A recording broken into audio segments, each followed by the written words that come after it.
part one, we're going to be talking about bones as a whole. So build a bit of understanding of what bones are and in some respects how they work. So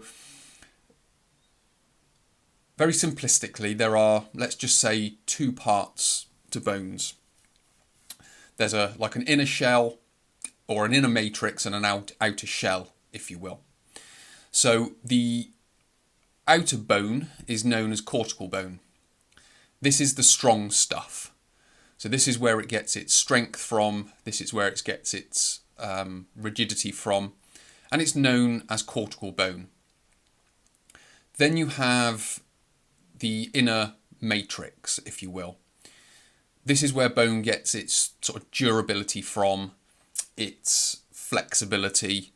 Both parts are dynamic in so much as they respond to the stresses put on top of them or through them. And that's a part of what we're going to talk about today. This is really only why we're talking about these two parts of bones. There are other parts, but with regards to what we're talking about, the most relevant parts are the sort of the cortical strength,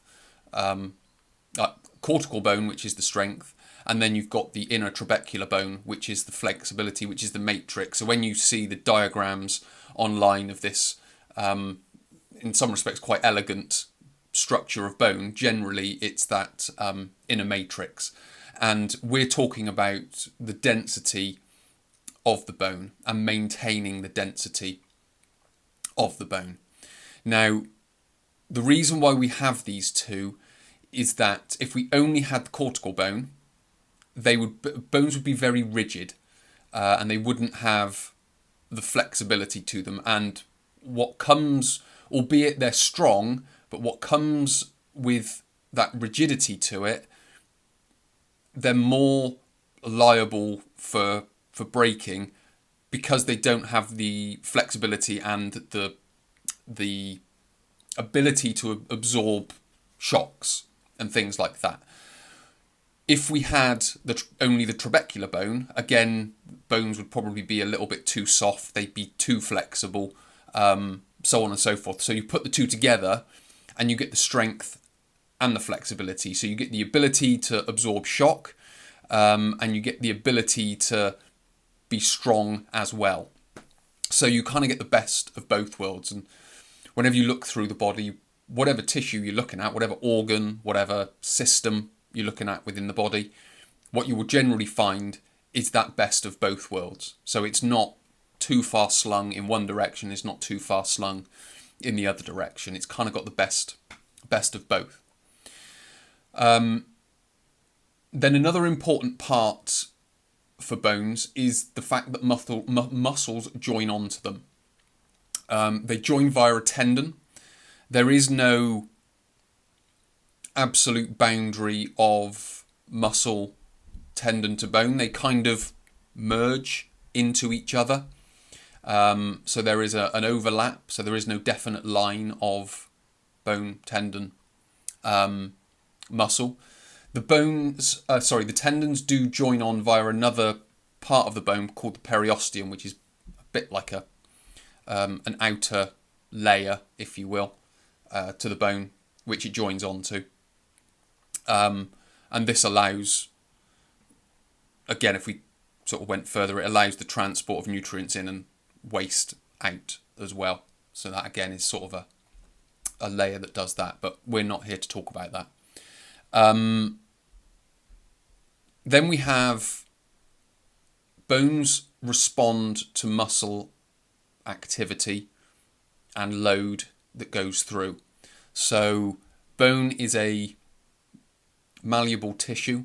It has the ability to change and adapt to the environment set in front of it.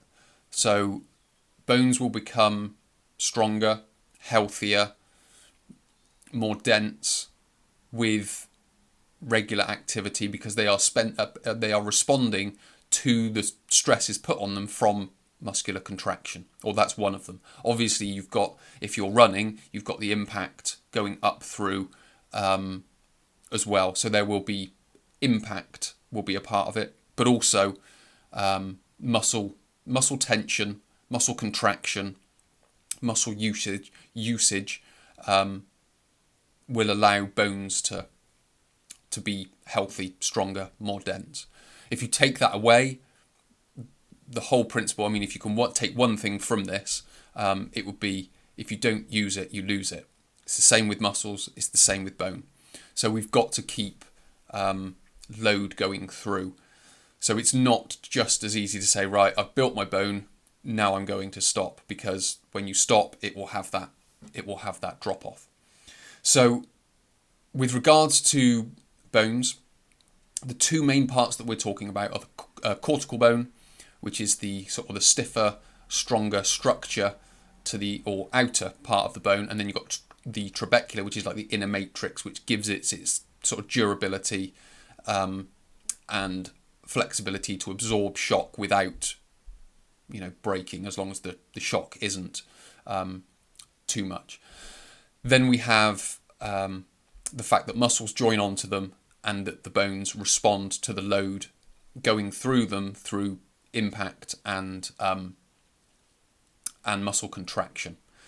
So what we'll now do in part 2 is we'll talk about the life course of a bone. So what happens through our lives to our bones and how we can go about keeping them as healthy as possible.